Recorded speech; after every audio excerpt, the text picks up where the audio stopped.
for Capricorn, please. So, yeah, tignan natin yan.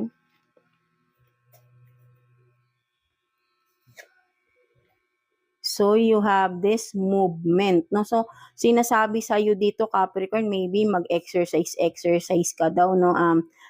This coming week, no? This is your self-care advice. Do some exercise, meditation, no? Something like that. For some of you, no, mga Capricorn, kumbaga, i-activate mo ang iyong chakras, no? Something, if you knew the chakras, right? No? So, pag sa meditation yan, yoga, no? Something like that, no? So ganun yung gawin nyo, mas ma-relax kayo, no? Mga Capricorn, no? For some of you, no? So, do some yoga, meditation, or magsayaw-sayaw din, no? Katulad kay Virgo ba yun? Or kay ano, di ba kanina? So, yan, no? Para ma-relieve yung stress nyo, no? Something like that, no? So yeah, that's the self-care advice for you this coming week, no? Next week. So let's see naman anong message or advice for you ni Universe, mga Capricorn natin. So let's see what's the advice or message for you ni Universe, Capricorn. Tignan natin. Kuha tayo ng one card for you. So you have this crystal clear, no, mga Capricorn, no? So ang message sa iyo ni Universe, no, kung whatever man, no, siguro ay meron kang mga nalaman,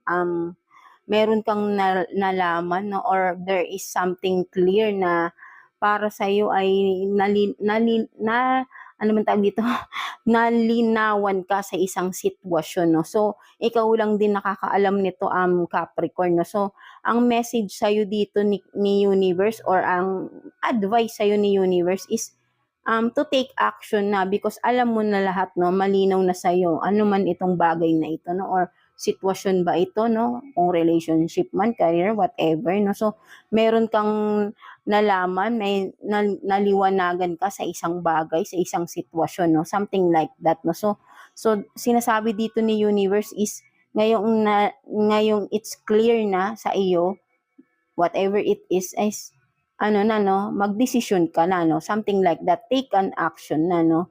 For some of you Capricorn, wag mo nang patagalin yung issue na ito, no? Kung ano man itong na meron ng paglilinaw, no? Something like that, no? So magkailangan mo ng magdesisyon, gumawa ng action regarding that situation or kung ano man ito na meron ng kalinawan, no? Something like that.